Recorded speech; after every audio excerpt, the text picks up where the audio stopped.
তীব্র বিষাক্ত সাপ চন্দ্রবোড়া বা রাসেলস ভাইপার।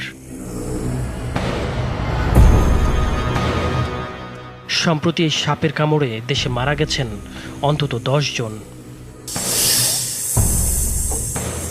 রাসেলস ভাইপার সাপের লম্বা দাঁতগুলো তাদের উপরের চোয়ালে ভাঁজ করা অবস্থায় থাকে। আক্রমণের সময় এই দাঁতগুলো খাড়া হয়ে শিকারের শরীরে বিষ প্রবেশ করায়। হেমোটক্সিক প্রকৃতির এই বিষ শরীরে প্রবেশ করার মাত্র 5 সেকেন্ডের মধ্যেই শরীরের রক্ত প্রবাহে মিশে গিয়ে রক্তের কোষগুলিকে আক্রমণ শুরু করে। এতে জমাট বাঁধতে শুরু করে আক্রান্তের রক্ত। এর ফলে শরীরের ভেতরের রক্তনালী ছিদ্র হয়ে অভ্যন্তরীণ রক্তক্ষরণ শুরু হয়। বিকল হতে শুরু করে শরীরের বিভিন্ন গুরুত্বপূর্ণ অঙ্গ প্রত্যঙ্গ। এছাড়া শুরু হয় বমি বমি ভাব, কিডনি বিকল এবং শ্বাসকষ্টের সমস্যা। অবশেষে অভ্যন্তরীণ রক্তক্ষরণের কারণে শরীর সম্পূর্ণভাবে অকার্যকর হয়ে পড়ে মৃত্যু ঘটে। তবে রাসেলস ভাইপার দেশের সবচেয়ে বিষধর বা সবচেয়ে প্রাণঘাতী সাপ নয়। পরিসংখ্যান বলছে বাংলাদেশে অন্তত 80টি প্রজাতির সাপ রয়েছে। এর মধ্যে মাত্র 7 থেকে 8 প্রজাতির সাপের কামড়ে মানুষ বেশি মারা যায়। সাধারণত সাপের আক্রমণ বাড়ে বর্ষা মৌসুমে। দেশে প্রতি বছর প্রায় 6 লাখ মানুষ সাপের কামড়ের শিকার হন। এর মধ্যে মারা যান অন্তত 6,000 মানুষ।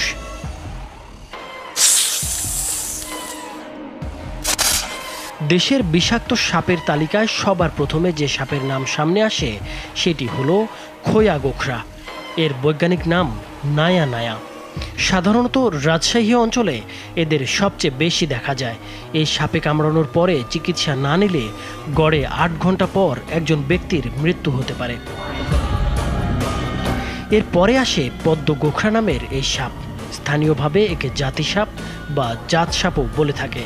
সিলেট ও নোয়াখালী এদের সবচেয়ে বেশি দেখা যায়।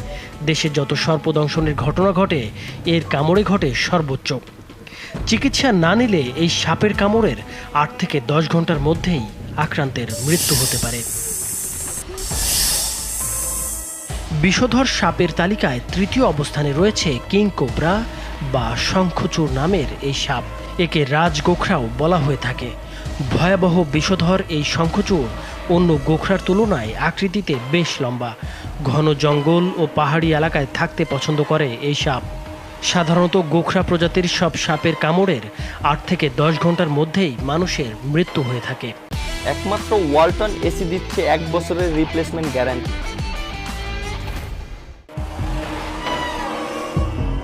এই সাপকে শঙ্খিনী বা শাঁকিনী নামে ডাকা হয়।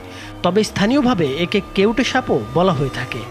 বাড়ির আশেপাশে শুকনো জায়গায় থাকতে পছন্দ করে এই সাপ।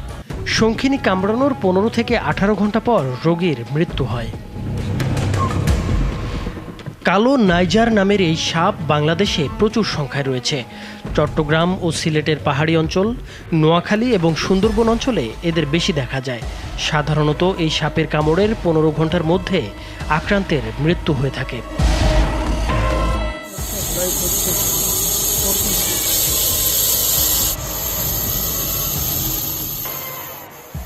বাংলাদেশের বিষধর সাপের তালিকায় 6ষ্ঠ অবস্থানে রয়েছে বর্তমানের তুমুল আলোচিত সাপ চন্দ্রবোড়া বা রাসেলস ভাইপার। এর দংশনের পর গড়ে 72 ঘন্টা বা 3 দিন পরে রোগীর মৃত্যু হতে পারে।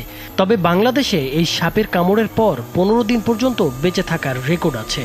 চন্দ্রবোড়া অন্য বিষধর সাপের চেয়ে কম আতঙ্কের সাপ, কারণ এরা মূলত অলস প্রকৃতির।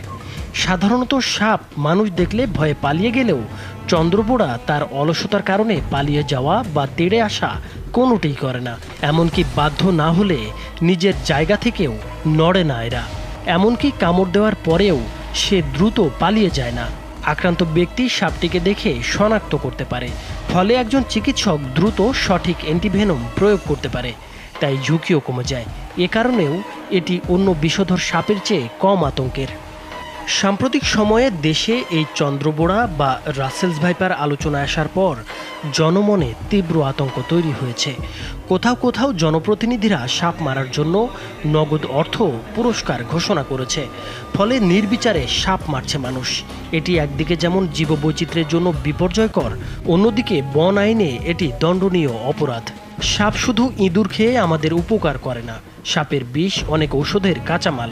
হৃদরোগ, স্ট্রোক, রক্তচাপ নিয়ন্ত্রণকারী, এমনকি ব্যথানাশক নানা ঔষধ তৈরিতে সাপের বিষ ব্যবহার করা হয়।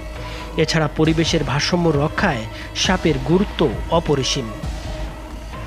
তাই সাপ দেখলে তা ধরা বা মারার চেষ্টা করা থেকে বিরত থাকতে বলা হয়েছে। প্রয়োজনে জাতীয় হেল্পলাইন 333 নম্বরে কল করলে অথবা নিকটস্থ বন বিভাগের অফিসকে অবহিত করলে সহায়তা পাওয়া যাবে।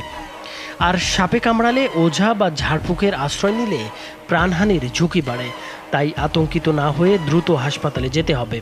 স্বাস্থ্য বিভাগ বলছে দেশে পর্যাপ্ত পরিমাণ বিষ প্রতিষেধক বা অ্যান্টিভেনমের মজুদ রয়েছে। দেশের প্রতিটি হাসপাতালে ইতোমধ্যেই অ্যান্টিভেনম রাখার নির্দেশনাও দেওয়া হয়েছে। প্রকৃতিতে সাপের সংখ্যা প্রাকৃতিকভাবেই নিয়ন্ত্রিত হবার কথা।